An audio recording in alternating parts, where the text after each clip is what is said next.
ইরানের চলমান সরকার বিরোধী বিক্ষোভ নিয়ে হুঁশিয়ারি দিয়েছেন মার্কিন প্রেসিডেন্ট ডোনাল্ড ট্রাম্প। তিনি বলেন, ইরান এখন বড় সংকটে পড়েছে, তবে তেহরান যদি বিক্ষোভকারীদের উপর গুলি চালায় তাহলে যুক্তরাষ্ট্র পাল্টা গুলি চালাবে।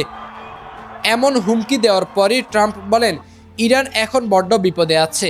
আমার মনে হয় জনগণ এমন কিছু শহরে নিয়ন্ত্রণ নিচ্ছে যা কয়েক সপ্তাহ আগেও কেউ কল্পনা করতে পারেনি। এ সময় ইরানি নেতাদের উদ্দেশ্যে কোনো বার্তা আছে কিনা এমন প্রশ্নের জবাবে ট্রাম্প বলেন, আপনারা গুলি চালাবেন না, কারণ আপনারা গুলি চালালে আমরাও পাল্টা গুলি চালাবো। তিনি বলেন, অতীতের মতো তারা যদি আবারও মানুষ হত্যা শুরু করে তাহলে আমরা এতে সরাসরি হস্তক্ষেপ করব।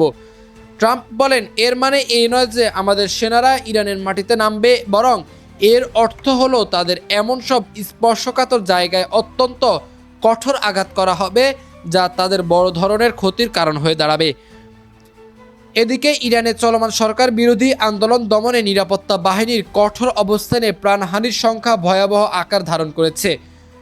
যুক্তরাষ্ট্রের প্রভাবশালী মিডিয়া টাইম ম্যাগাজিন দাবি করেছে, গত বৃহস্পতিবার রাতে কেবল রাজধানী তেহরানেই পুলিশের গুলিতে 2 শতাধিক বিক্ষোভকারী নিহত হয়েছেন।